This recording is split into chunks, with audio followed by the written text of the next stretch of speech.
এই বিএনপি সরকার গণভোট এবং জুলাই সনদকে এখন অস্বীকার করছে, জনগণের সাথে প্রতারণা করছে, জাতির সাথে গাদ্দার এবং বিশ্বাসঘাতকতা করছে। স্বরাষ্ট্রমন্ত্রী তার নিজের এলাকায় মাদক বন্ধ করতে পারে না, সে সারা দেশের মাদক কিভাবে বন্ধ করবে? শিলং থেকে লন্ডন থেকে নেতৃত্ব দেওয়া হয়েছিল নাকি জুলাই গণঅভ্যুত্থান। বাংলাদেশে একটা নির্বাচন হয়েছে ফেব্রুয়ারিতে, সেই নির্বাচনে দুইটা নির্বাচন ছিল। কয়টা নির্বাচন? দুইটা নির্বাচন ছিল, গণভোট এবং আপনারা এমপিতে ভোট দিয়েছেন। গণভোটে হ্যাঁ এবং নাতে ভোট ছিল, সংস্কারের পক্ষে অথবা বিপক্ষে। বাংলাদেশের 70% মানুষ হ্যাঁ এর পক্ষে ভোট দিয়েছে, সংস্কারের পক্ষে ভোট দিয়েছে। কিন্তু এই সরকার, এই বিএনপি সরকার গণভোট এবং জুলাই সনদকে এখন অস্বীকার করছে, জনগণের সাথে প্রতারণা করছে, জাতির সাথে গাদ্দার এবং বিশ্বাসঘাতকতা করছে। প্রিয় এলাকাবাসী, আমরা 5টা দাবি নিয়ে এসেছি। এই গণভোটের গণরায় বাস্তবায়ন করতে হবে, যার মাধ্যমে সংস্কার হবে, দেশের পরিবর্তন হবে, যেটা আপনার আমার আকাঙ্ক্ষা ছিল জুলাই গণঅভ্যুত্থানে। যে আকাঙ্ক্ষার কারণে আমরা এই পরিবর্তন দেখার জন্যই শেখ হাসিনার বিরুদ্ধে রাজপথে নেমেছিলাম। দ্বিতীয়ত, আমরা তরুণদের কর্মসংস্থানের দাবি জানিয়েছি।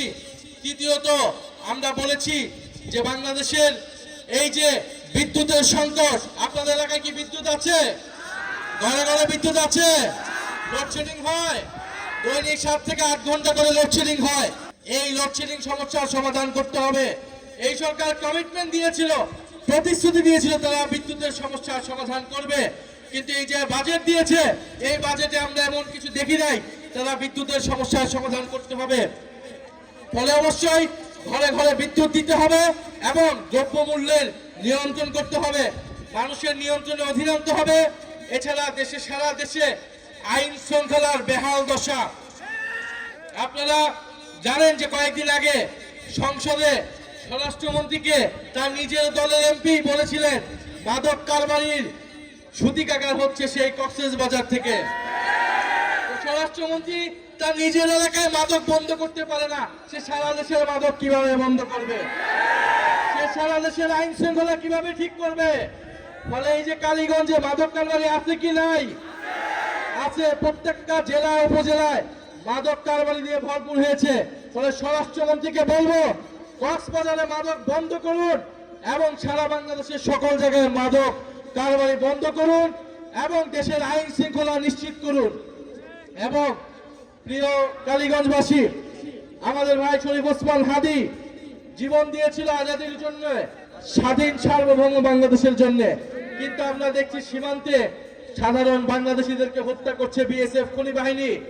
আমরা দেখছি সীমান্তে পুশিং হচ্ছে এবং এই সরকার যে নিজেদেরকে জাতীয়তাবাদী সরকার বলে, জাতীয়তাবাদের নামে ব্যবসা করে, সে সীমান্ত হত্যা বন্ধ করতে পারছে না, সে পুশিং বন্ধ করতে পারছে না।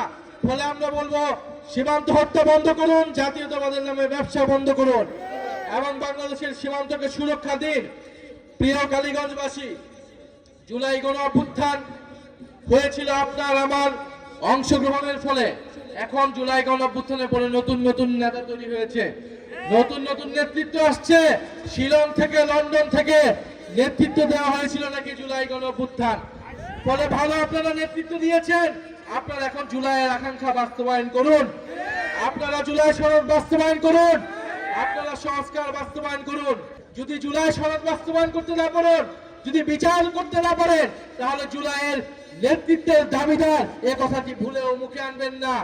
জুলাই জাদুঘর খুলে দিন এবং যারা জুলাই গণঅভ্যুত্থানে হত্যাকাণ্ড চালিয়েছিল তাদের বিচার নিশ্চিত করুন।